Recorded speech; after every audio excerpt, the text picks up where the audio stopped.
Subscribe now. Press the bell icon. नमस्कार दोस्तों, स्वागत है आप सभी लोगों का स्टडी विद बुद्धसेन के यूट्यूब चैनल में।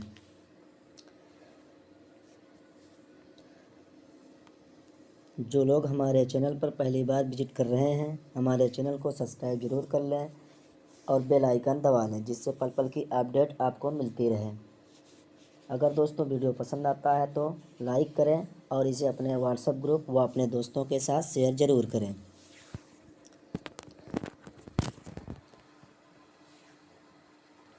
दोस्तों, जैसा आप देख रहे हैं, रीट भर्ती 2021 के लिए लेवल 1 और 2 भाषा हिंदी टेस्ट पेपर 1 30 क्वेश्चन आपके साथ डिस्कस करेंगे।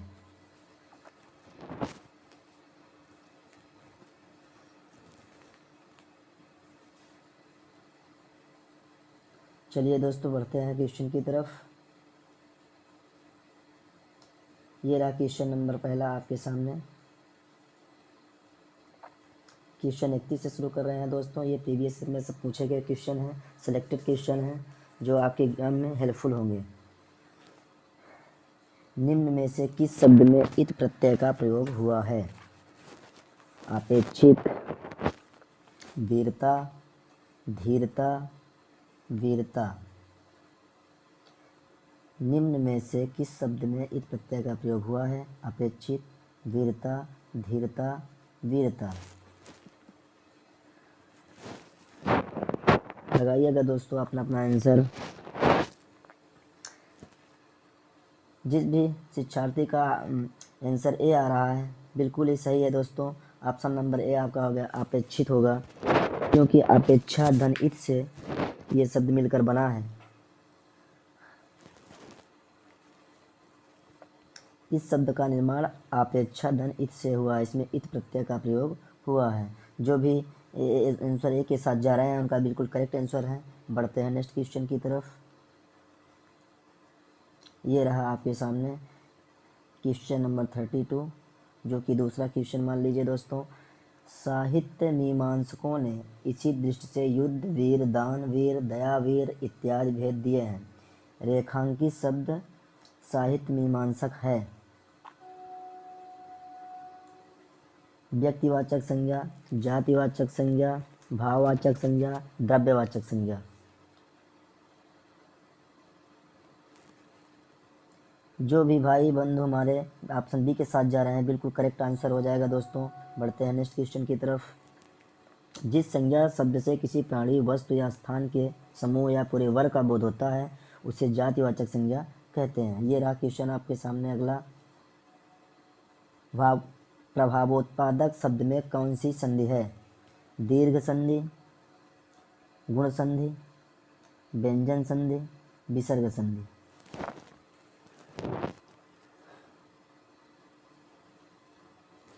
आपका करंट आंसर हो जाएगा दोस्तों ऑप्शन बी, गुण संधि। प्रभावोत्पादक में गुण संधि है। इसका संधि विच्छेद होगा दोस्तों, प्रभाव धन उत्पादक। प्रभावोत्पादक में गुण संधि है। बढ़ते हैं अगले क्वेश्चन की तरफ।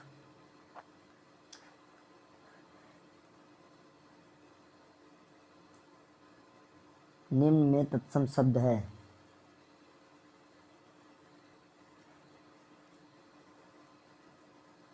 धृति, शीतल, सूखा, सिर। दीजिएगा दोस्तों, अपना अपना आंसर लगाइएगा कमेंट बॉक्स में।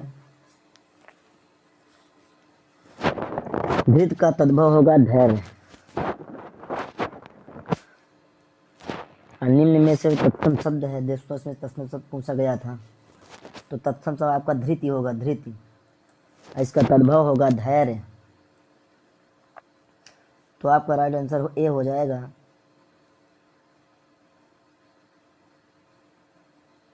तद्भव, धृति का तद्भव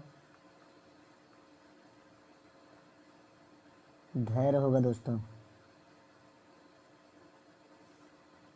बढ़ते हैं अगले क्वेश्चन की तरफ।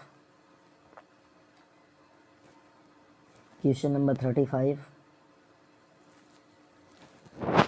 निम्न में से अविकारी शब्द है। लोभ, लोग, गुलदस्ता, परंतु।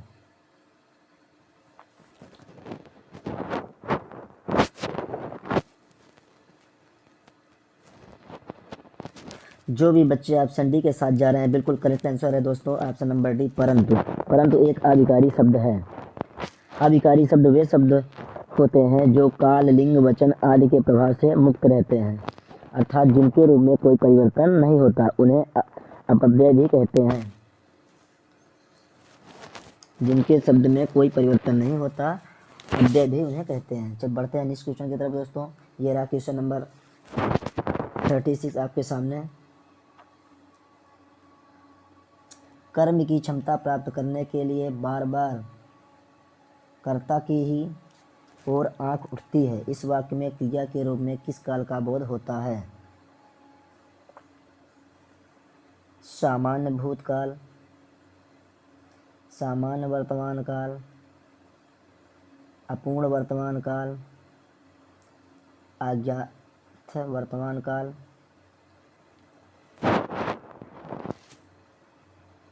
जो भी बच्चे ऑप्शन डी के साथ जा रहे हैं उनका बिल्कुल करेक्ट आंसर है अज्ञात वर्तमान काल।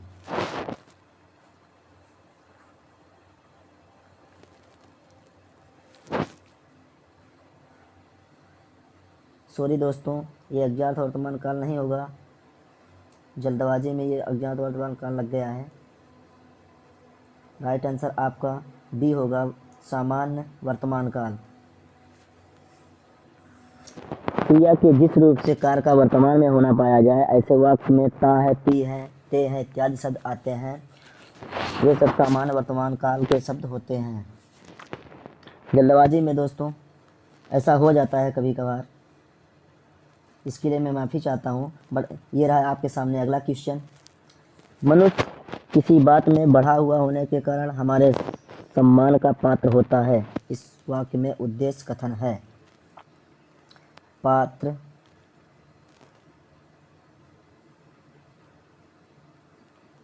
पात्र, मनुष्य, बात, सम्मान। जो भी बच्चे एस बी के साथ जा रहे हैं उनका बिल्कुल करेक्ट आंसर है दोस्तों मनुष्य। जिसके बारे में कुछ कहा जाता है उसे उद्देश्य कथन कहते हैं। मनुष्य किसी बात में बढ़ा हुआ होने के कारण हमारे सम्मान का पात्र होता है। इस वाक्य में उद्देश्य पूछा गया दोस्तों। जिसके बारे में कुछ कहा जाता है उसे उद्देश्य कथन कहते हैं। यहाँ मनुष्य के बारे में कुछ कहा जाता है दोस्तों। बढ़ते हैं अगले क्वेश्चन की तरफ। क्वेश्चन रहा ये आपके सामने। प्रेम में घनत्व अधिक है और श्रद्धा में विस्तार। इस वाक्य में स्त्रीलिंग शब्द है। प्रेम, श्रद्धा, विस्तार, घनत्व। दोस्तों ये आपका स्त्रीलिंग शब्द है श्रद्धा। जो भी बच्चे ऑप्शन बी के साथ जा रहे हैं उनका एकदम बिल्कुल सही जवाब है।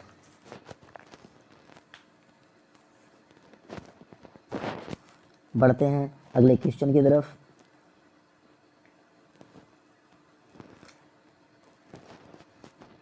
श्रद्धा का व्यापार स्थल विस्तृत है। प्रेम का एकांत रेखांकित शब्द। व्यापार स्थल का अर्थ है महत्व, क्षेत्र, सघनता, घनत्व। व्यापार का अर्थ होता है कार्य व स्थल का स्थान। जो भी बच्चे ऑप्शन बी के साथ जा रहे हैं उनका बिल्कुल सही जवाब है दोस्तों। बढ़ते हैं अगले क्वेश्चन की तरफ। समाज शब्द है पुल्लिंग एक वचन, स्त्रीलिंग बहुवचन, पुल्लिंग बहुवचन, स्त्रीलिंग एक वचन।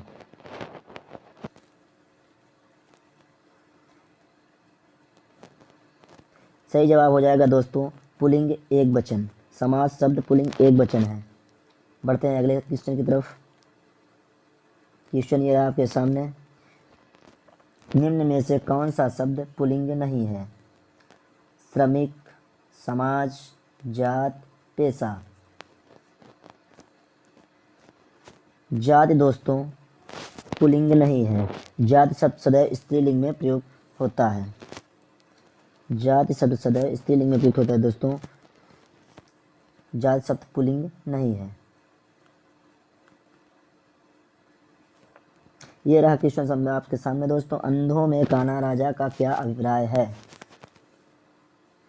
एक आंख वाला, अल्पज्ञ की पूजा, अज्ञानियों में अल्पज्ञ की मान्यता, कान्हे को राजा बनाना।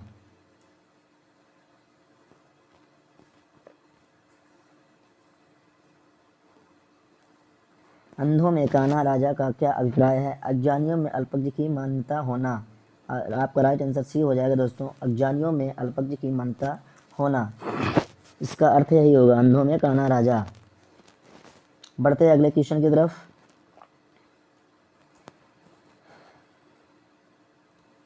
निम्न में से बहुवचन शब्द है? व्यक्ति, क्षमता, लोग, पेशा।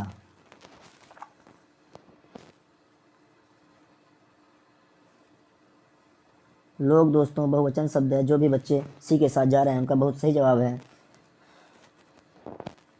हिंदी में लोग शब्द सदैव बहुवचन में प्रयुक्त होता है दोस्तों। इसी प्रकार के कुछ अन्य शब्द हैं जैसे आंसू, होश, दर्शन, हस्ताक्षर, प्राण, ये सभी बहुवचन में प्रयुक्त होते हैं। बढ़ते हैं अगले क्वेश्चन की तरफ।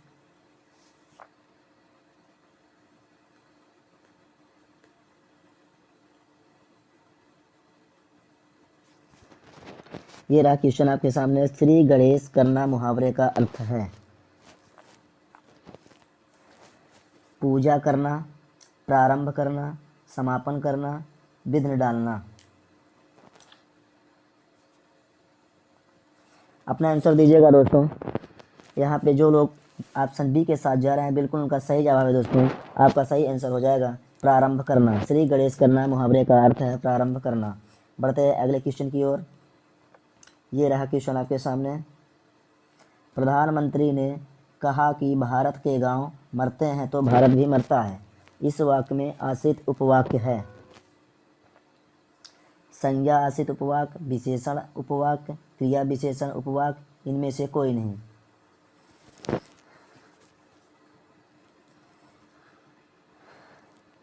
जो भी साथी ऑप्शन 1 के साथ जा रहे हैं बिल्कुल सही जवाब हो जाएगा दोस्तों, संज्ञा आश्रित उपवाक्य। जब कोई आश्रित उपवाक्य प्रधान उपवाक्य की शब्द से प्रारंभ हो वह संज्ञा आश्रित उपवाक्य होता है।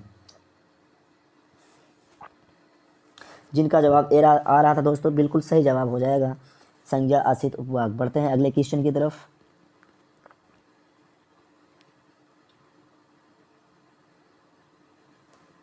क्वेश्चन ये आपके सामने। निम्न में से भाववाच्य नहीं है? सर्दी में नहाया नहीं जाता, दीपा से बोला नहीं जाता, कालू द्वारा गाया नहीं जाता, सीता ने खाना खाया। तो जो भी बच्चे ऑप्शन डी के साथ जा रहे हैं उनका बिल्कुल सही जवाब है दोस्तों, सीता ने खाना खाया। ये भाववाच्य नहीं है। बढ़ते हैं अगले क्वेश्चन की ओर। ये क्वेश्चन है आपके सामने।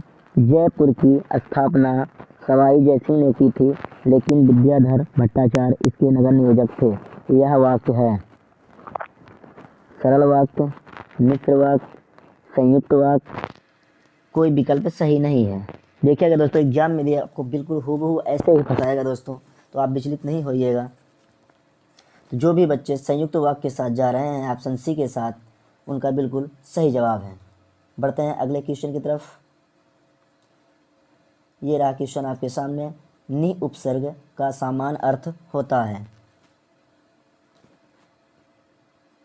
बुरा, रहित, निकला, नीचा। जो भी बच्चे ऑप्शन बी के साथ जा रहे हैं उनका बिल्कुल सही जवाब है दोस्तों, रहित। नि उपसर्ग का सामान्य अर्थ रहित होता है। नि से निबल, निडर, निकम्मा जैसे शब्द बनते हैं। बढ़ते हैं अगले क्वेश्चन की तरफ।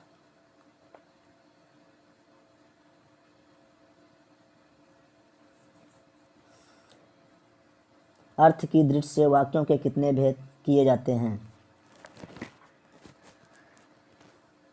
3, 5, 8, 12। जो भी साथी हमारे ऑप्शन सी के साथ जा रहे हैं उनका बिल्कुल सही जवाब है। अर्थ की दृष्टि से वाक्यों में कितने भेद किए जाते हैं? तो 8। विधानवाचक, निषेधवाचक, प्रश्नवाचक, संकेतवाचक, संदेहवाचक, इच्छावाचक, आज्ञावाचक तथा विस्मयादिवाचक। ये भेद आठों लिख लीजिए दोस्तों, कॉपी पेन लेकर बैठिए बिल्कुल आप, और टेस्ट को लगाते हुए लिखते हुए चलते, ताकि आपकी तैयारी बेहतर होती रहे। बढ़ते हैं अगले क्वेश्चन की तरफ। क्वेश्चन आइए आपके सामने। हमारा प्रयास यही है कि किसी को पीड़ा ना हो। वाक्य रचना की दृष्टि से यह वाक्य है साधारण, मिश्र, संयुक्त, आज्ञार्थक। जो भी हमारे साथी ऑप्शन बी के साथ जा रहे हैं, बिल्कुल उनका सही जवाब हो जाएगा मिश्र वाक्य। यहाँ किसी को पीड़ा ना हो संज्ञा आश्रित उपवाक्य है। ये वाक्य रचना की दृष्टि से यह वाक्य बिल्कुल मिश्र है। बढ़ते हैं अगले क्वेश्चन की तरफ। ये रहा क्वेश्चन आपके सामने, क्वेश्चन नंबर 51। व्याकरण की दृष्टि से भाषा की लघुत्तम इकाई है ध्वनि, वर्ण, शब्द, वाक्य।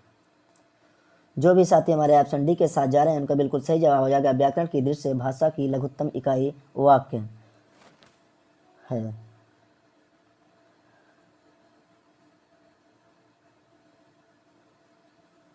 लेखन कौशल के विकास के लिए किस विधि में बालक हाथ, कान, आँख आदि ज्ञानेंद्रियों की सहायता से अक्षरों को देखता है, ध्वनि को सुनता है, वह अक्षरों पर उंगलियां फेर कर अक्षरों की बनावट से परिचित होकर लिखना सीखता है। मंटेसरी विधि, पेस्टोलॉजी विधि, किंडरगार्टन विधि, खेल विधि। जो भी साथी हमारे ऑप्शन ए के साथ जा रहे हैं उनका बिल्कुल सही जवाब है दोस्तों मंटेसरी विधि। लेखन कौशल के विकास के लिए किस विधि में बालक हाथ, कान, आँख आदि ज्ञानेंद्रियों की सहायता से अक्षरों को देखता है, ध्वनि को सुनता है, वह अक्षरों पर उंगलियां फेरकर अक्षरों की बनावट से परिचित होकर लिखना सीखता है, तो वो हो जाएगी आपकी मंटेसरी विधि। बढ़ते हैं अगले क्वेश्चन की तरफ। ये रहा क्वेश्चन आपके सामने। भाषा शिक्षण में सीखने में उपयोगी प्रारंभिक बिंब है दृश्य बिंब, श्रुति बिंब, विचार बिंब, भाव बिंब।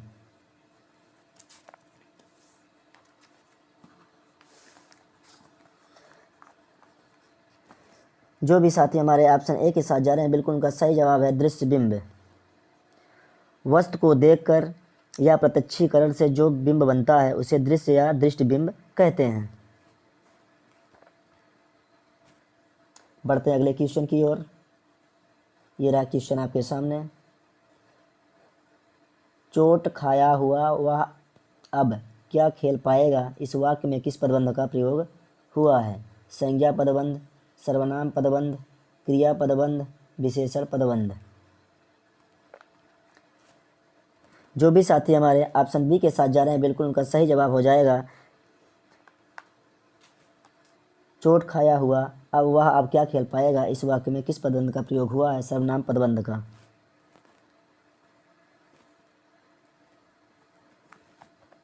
बढ़ते हैं अगले क्वेश्चन की ओर। ये रहा क्वेश्चन आपके सामने। भाषा शिक्षण की प्राचीनतम विधि है रचना अनुकरण विधि, अक्षर बोध विधि, पाठ पुस्तक विधि, व्याख्यान विधि। तो जो भी साथी हमारे ऑप्शन ए के साथ जा रहे हैं बिल्कुल रचना अनुकरण विधि, बिल्कुल उनका सही जवाब हो जाएगा भाषा शिक्षा की प्राचीनतम विधि रचना अनुकरण विधि है। स्वर्ण विज्ञान के अंतर्गत ध्वनि का अध्ययन किया जाता है। ध्वनि भाषा का मूलाधार है।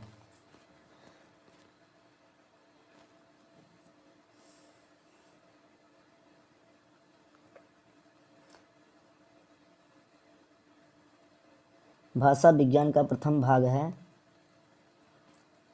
दीजिएगा दोस्तों अपना अपना आंसर, स्वर्ण विज्ञान, रूप विज्ञान, वाक्य विज्ञान, अर्थ विज्ञान। हिंट आपको मैंने पहले ही दे दिया है कुछ दोस्तों क्वेश्चन आने से पहले, तो आपका सही जवाब बताइए दोस्तों अपना अपना कमेंट बॉक्स में लिखते रहिए। भाषा विज्ञान का प्रथम भाग है। तो जो भी साथी हमारे ऑप्शन ए के साथ जा रहे हैं मैंने पहले ही हिंट दे दिया था आपको स्वर्ण विज्ञान। बढ़ते हैं अगले क्वेश्चन की तरफ। ये रहा क्वेश्चन आपके सामने। निम्न में से किस दक्षता कौशल के लिए अनुकरण एवं अभ्यास आवश्यक है? सुनना, बोलना, पढ़ना, लिखना। जो भी साथी हमारे ऑप्शन बी के साथ जा रहे हैं उनका बिल्कुल सही जवाब है दोस्तों बोलना। सभी कौशलों के विकास के लिए अनुकरण व अभ्यास होने चाहिए, लेकिन वाचन कौशल के लिए यह परम आवश्यक है।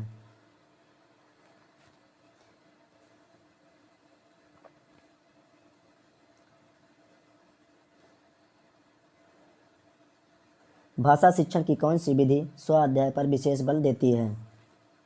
व्याख्यान विधि, पाठ्यपुस्तक विधि, अक्षरबोध विधि, वाचन विधि।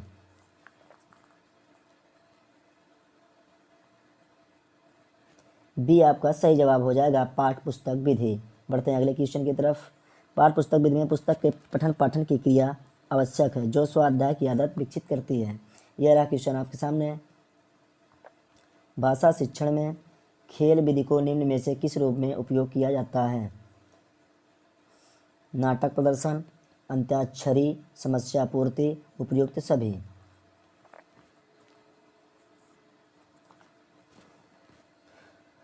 जो भी साथी हमारे ऑप्शन डी के साथ जा रहे हैं उनका बिल्कुल सही जवाब है उपयुक्त सभी। भाषा शिक्षण में खेल विधि को नाटक प्रदर्शन, अंत्याक्षरी, समस्या पूर्ति, नाटक एवं एकांकी पहेलियाँ, समस्या पूर्ति, शब्द साहचर्य आदि उपयोगी हैं। बढ़ते हैं अगले क्वेश्चन की ओर और ये आपका लास्ट क्वेश्चन है दोस्तों। हिंदी का ये स्टेट आपकी इसी के साथ पूरा हो रहा है। इसी तरह का आप वीडियो पाने के लिए आप हमारे चैनल से बिल्कुल जुड़े रहें। देखिएगा दोस्तों, किन्हीं दो में तुलना द्वारा सीखना किस शिक्षण उद्देश्य की पूर्ति करता है? ज्ञानात्मक, अवबोधात्मक, अभिरुचियात्मक, अनुकरणात्मक।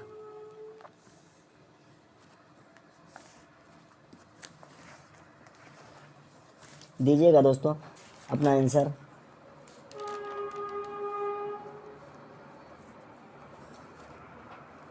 जो भी साथी हमारे ऑप्शन बी के साथ जा रहे हैं अवबोधात्मक, बिल्कुल उनका सही जवाब हो जाएगा।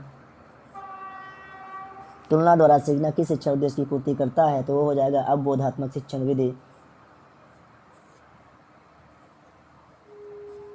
अवबोधात्मक शिक्षण उद्देश्य को तुलना द्वारा सीखना उद्देश्य पूर्ति करता है।